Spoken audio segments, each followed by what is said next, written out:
અંકલેશ્વર જીઆઈડીસીમાં આવેલી ઉર્વશી પેપર મિલમાં ગંભીર અકસ્માત થતા કામદાર જીવન મરણ વચ્ચે ઝોલા ખાઈ રહ્યો છે અને આ ઘટના પોલીસથી છુપાવવામાં આવી છે। અંકલેશ્વર જીઆઈડીસીમાં આવેલી ઉર્વશી પેપર મિલમાં વધુ એક ઔદ્યોગિક અકસ્માત સામે આવ્યો છે। કંપનીમાં કલરનું કામ કરી રહેલા એક કામદાર ઊંચાઈથી નીચે પટકાતા ગંભીર રીતે ઇજાગ્રસ્ત થયો હોવાનું સામે આવ્યું છે। ઘટનાએ ફરી એકવાર ઔદ્યોગિક એકમોમાં સેફટીના ધોરણો અને કંપનીઓની જવાબદારી સામે ગંભીર પ્રશ્નો ઊભા કર્યા છે। પ્રાપ્ત માહિતી અનુસાર કામદાર કલરનું કામ કરી રહ્યો હતો ત્યારે અચાનક નીચે પટકાયો હતો। અકસ્માતમાં તેને ગંભીર ઇજાઓ પહોંચતા તાત્કાલિક સારવાર માટે હોસ્પિટલ ખાતે ખસેડવામાં આવ્યો હતો। હાલ તેની સારવાર ચાલી રહી છે, પરંતુ સૂત્રો દ્વારા જણાવ્યા મુજબ તેની હાલત અત્યંત ગંભીર હોવાનું જાણવા મળી રહ્યું છે।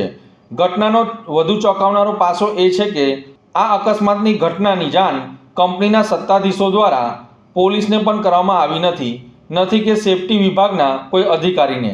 જો આવા કંપનીના બે જવાબદાર પણ સામે અનેકો પ્રશ્નો ઊભા થઈ રહ્યા છે। આ ઘટનાએ ફરી એકવાર પ્રશ્ન ઊભો કર્યો છે કે શું કંપનીમાં કામ કરતા કર્મચારીઓ માટે જરૂરી સેફટી બેલ્ટ, હેલ્મેટ, લાઇફલાઇન અને અન્ય સુરક્ષાના સાધનો ઉપલબ્ધ હતા કે નહીં? શું સલામતીના નિયમોનું યોગ્ય રીતે પાલન કરવામાં આવી રહ્યું છે કે નહીં? કે પછી કામદારોના જીવને જોખમમાં મૂકીને કામ કરવામાં આવી રહ્યું છે?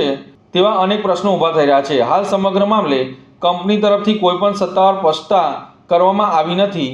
જો કે અકસ્માત પાછળનું ચોક્કસ કારણ અને સેફટીના નિયમોમાં કોઈ બેદરકારી હતી કે નહીં તે અંગે સત્તાવાર તપાસ બાદ જ સ્પષ્ટ થઈ શકશે। પરંતુ આ સમગ્ર ઘટનાને પોલીસ વિભાગ અને સેફટી વિભાગ દ્વારા છુપાવવામાં આવી છે, કંપનીના તંત્ર દ્વારા અને તેના અધિકારીઓ દ્વારા। શું કંપનીને કોઈપણ કામદારોના જીવની કોઈ કિંમતની પડેલી નથી તેવું અહીંયા સ્પષ્ટ લાગી રહ્યું છે।